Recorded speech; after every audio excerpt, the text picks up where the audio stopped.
Hi guys, it's LowEndFreq again and welcome back to the farming series. Today we continue on with our basic semi-auto flushing farms. Now we continue on from the last episode that we did, which was a basic single floor level one. This one here is a tiered one. So as you can see in the background there's a couple of steps up and it still obeys the same water mechanics as it did last time, but this time we get about, I think there's about 200 something blocks of farming land we can utilize. So it steps it up a bit, which is cool. You can actually grow this, make it as big as you want, really. I've done I think four tiers. We'll do 4 tiers today, but essentially you could go as far as you want and as wide as you'd like. It just gets more expensive with the pistons and all that jazz, but it's really up to you. Today we're going to do a 7 wide one. Really it comes down to what sort of space you've got in your world and how much access to sort of expensive-y, if that's a word, redstone bits and pieces, mainly pistons, redstone dust, and a couple of torches, repeaters, whatnot. But enough jibber jabber, let's get on with the episode.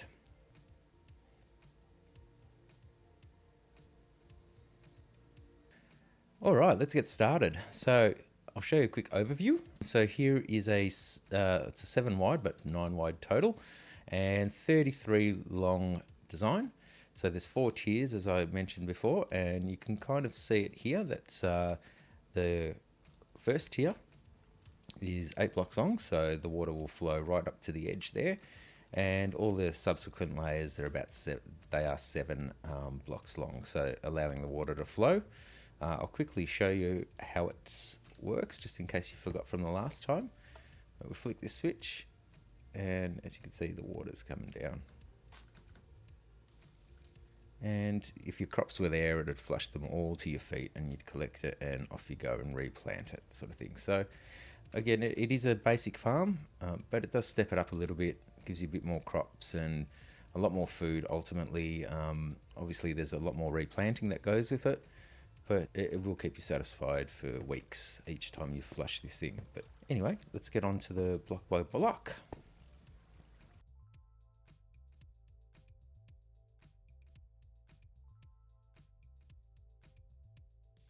Okay, so the things you're going to need today.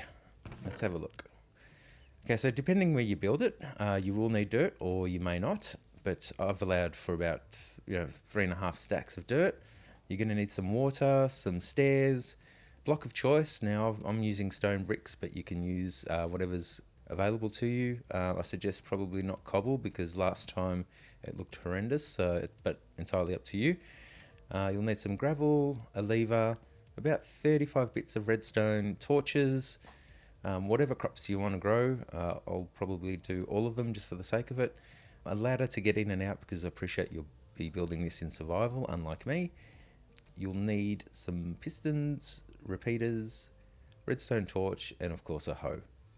I'll pause it here and you can get your stuff.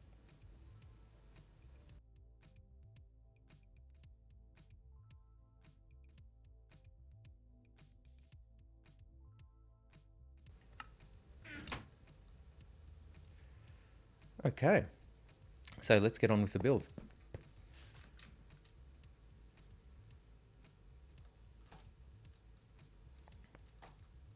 Okay, so once you've found your spot of land, now if you're building this into the ground, I've done a little framework to show you how easy it is to sort of set up. So again, the dimensions are 9 by 33, with 7 being the actual farmland. So once you've got your spot, let's count it out. So starting from here, so that's 1, 2, 3, 4, 5, 6, 7, 8. Now on the 9th, that's when you start your next tier. And then from there you count 1, 2, 3, 4, 5, 6, 7. And then on the 8th, you step it up and then start again. 1, 2, 3, 4, 5, 6, 7. On the 8th, step it up and 7 again. 1, 2, 3, 4, 5, 6, 7. So once you've got something like that, then just go around and fill it all up. and I'll be right back when that's done.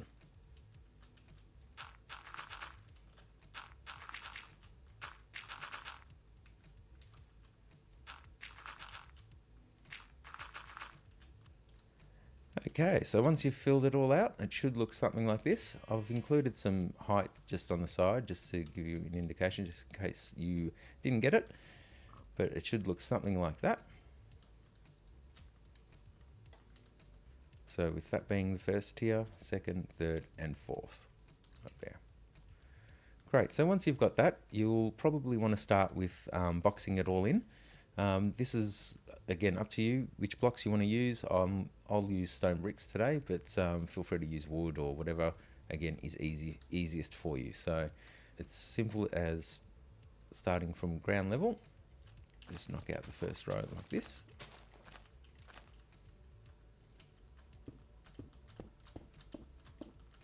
And then start with your edges.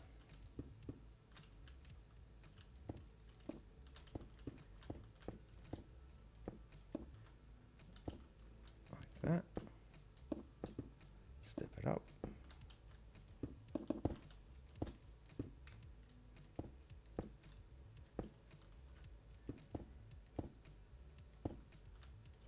And just go to the end like that for now.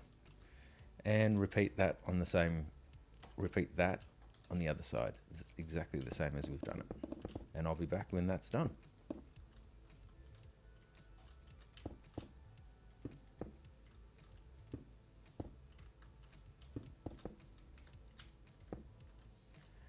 Okay, so once you've got your borders in, it should look something like this.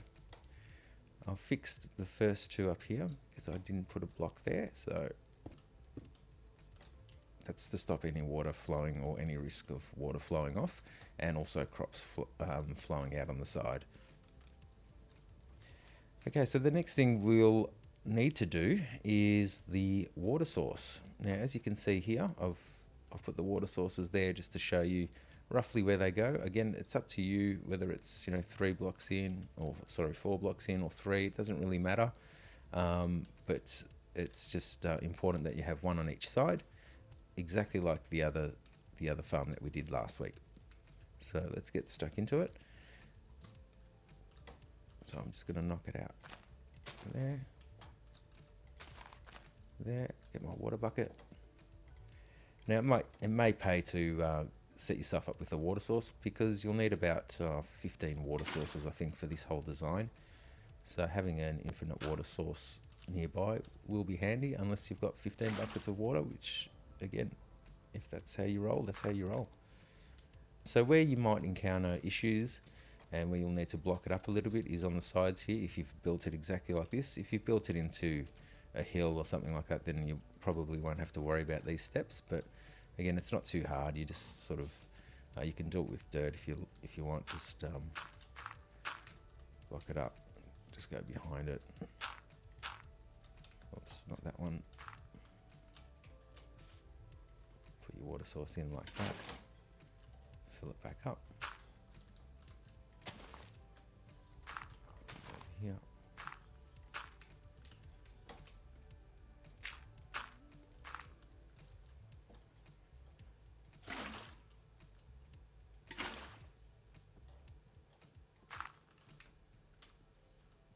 And same with over here.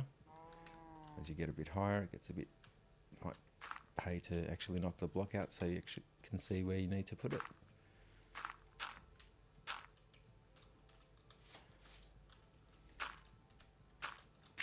As you can see, I'm totally awesome at this.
And that's the last one right there.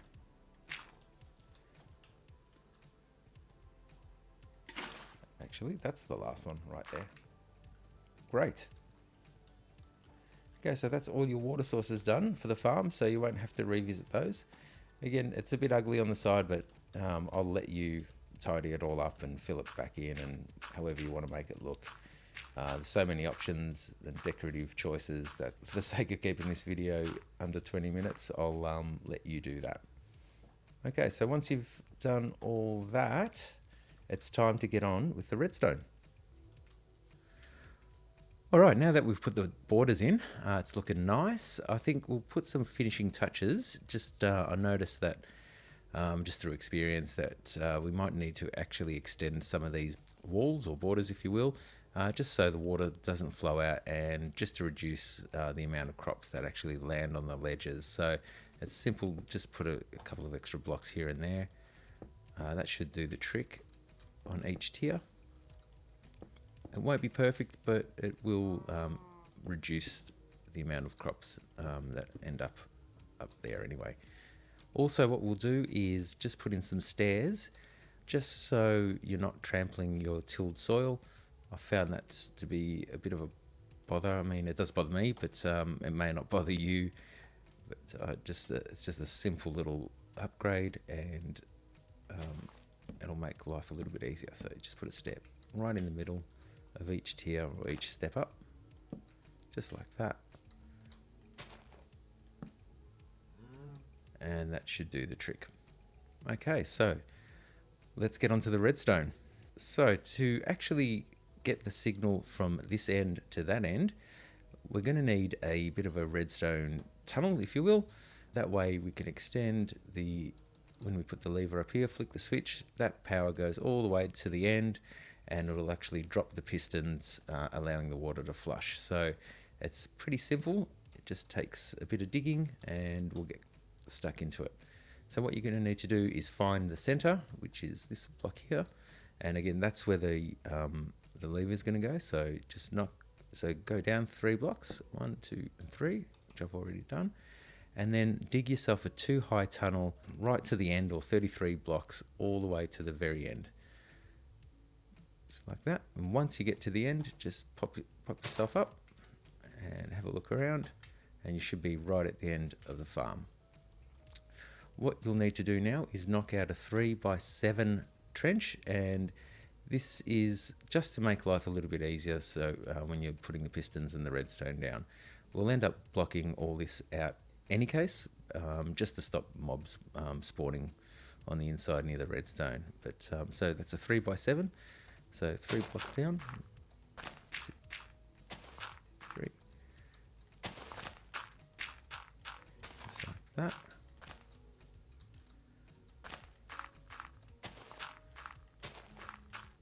And do exactly the same on the other side. I'll be back when that's done. Okay, now you've got your 3x7 trench there and your tunnel that goes all the way to the front of the farm. It's time to get started on the pistons.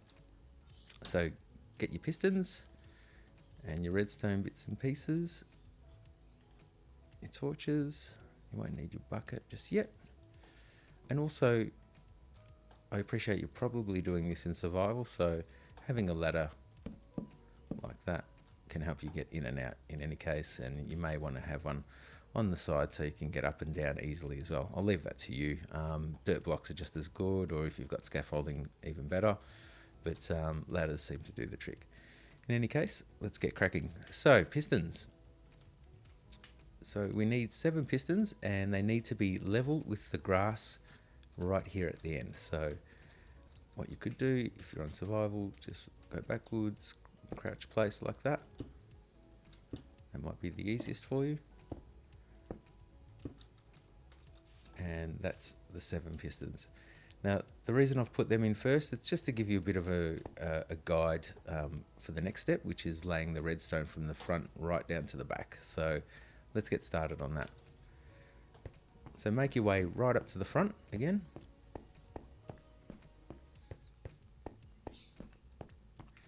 Which is right here.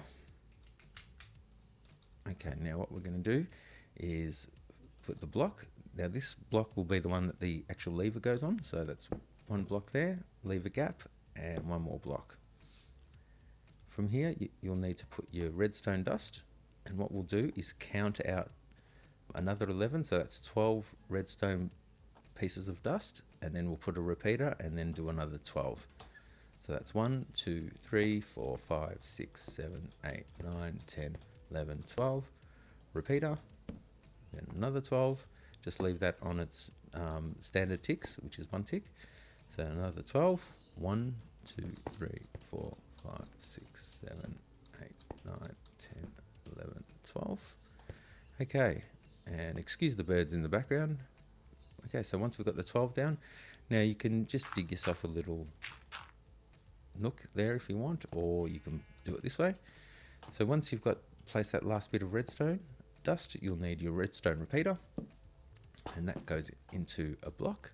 Again, you don't need to touch the ticks on that repeater. So once you've put the block down, then we'll put our torch, and then the last 3 bits of redstone dust on the floor in any case. So you'll see that the redstone dust is now lit. So when we flick that switch, it basically inverts this power. So it'll turn that torch off and we'll get our torch tower going up. But once that torch tower inverts its signal, then the pistons will drop. But I'll show you that in a second. Okay. So let's get started on the torch tower. So this is where it differs a little bit between Bedrock and Java. So here we've got, in Bedrock, we'll just put a block there, but in Java, what you do, you just swap out that with a redstone repeater just to achieve the same result. I mean, we can leave it like this even in Bedrock if we like, but just to make it a little bit cheaper, we'll just use the redstone dust. Okay, so once you've put your block down, then grab your torch, another block, another torch, and one more block, and that's your torch tower done. So that will be just underneath the pistons, 1 block behind them, as you can see here. So once you've got that, just extend the blocks out to the edge of the pistons, like so. And now we can start putting our redstone dust. So what you'll see now is the pistons going up because they're powered, like so. Okay. Now that the pistons are done, let's put down the gravel. Get that out of the way. Now it can be gravel or sand, you know the drill. I'm using gravel today. So 7 bits of gravel. And that's done. Now let's go right down to the start, or to the front of the farm, and put that lever down, and we should be able to test the pistons dropping. Going up and down, I should say. So let's flick that. Yep, perfect. And back up. And that's the majority of the redstone done. Well, actually, that's all of it. So now all we have to do is worry about getting the water channel set up. So that way the water sits behind the gravel here. And then when the pistons drop, the water flows and does its thing for the rest of the farm. So let's build up the water channel. And that's just as simple as wrapping some stone all the way around behind the gravel, like that, and then coming out the back and leaving a gap here for the water.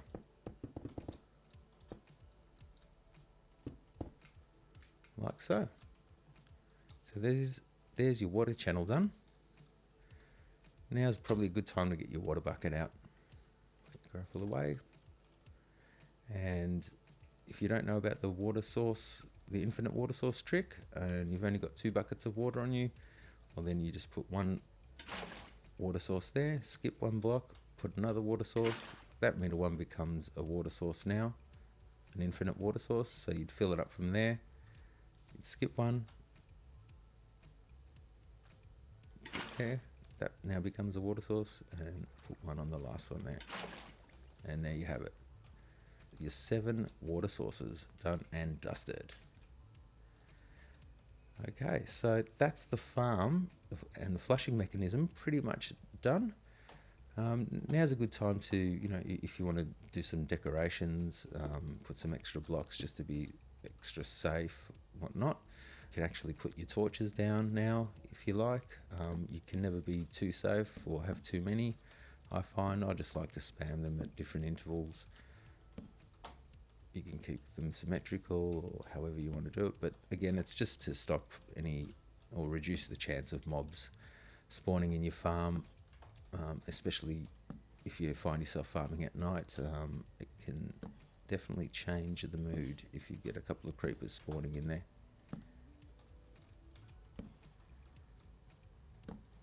Okay, so that's the farm complete. Okay, so that's the farm done pretty much. So the next step will be to till the soil and plant some crops and test this thing out. So I'll be back in a second. Okay, so that's the farm tilled. So now it's time to get planting crops. You know the drill with alternating crops, but don't actually get too hung up on that. Appreciate it's early game, so plant what you've got, and then as you progress through the game, you'll get access to more different variety of crops, and then you can start your alternating patterns. Again, it does work quicker if they're alternating, so if you've just got wheat and potato, just do that as much as you can, but don't sweat the big stuff. Anyway, I'll get started on the planting and come back once that's done.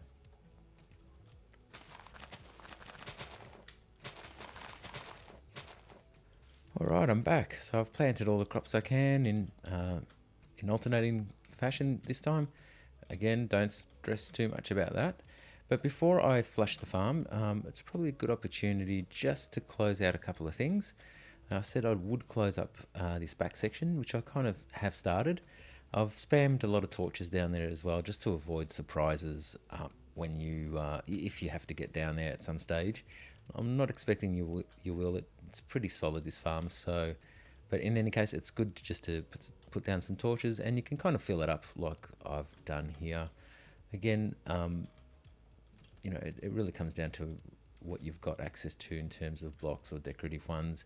You can cover it all up, or you can just light it up. I prefer just to leave things exposed. That's just me. I like to see how things work, but or you can just revisit that at another time. It won't alter the farm in any case, so it's up to you. But let's get on to flushing the farm so you can see it work, and my job is done here.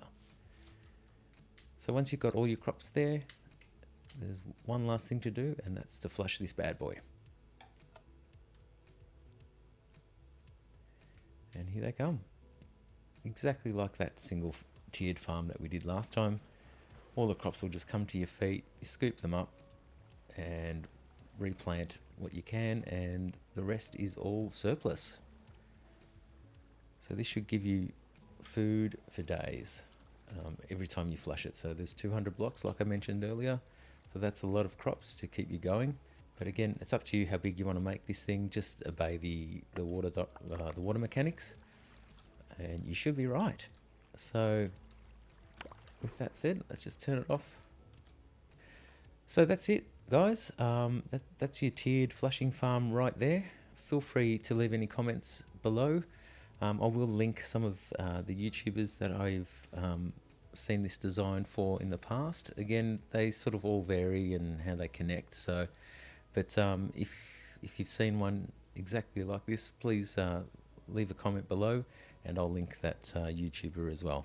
I'm LowEndFreq, so thanks again for watching, guys. I'll see you on the next tutorial, which will likely be a vertical farm, I think.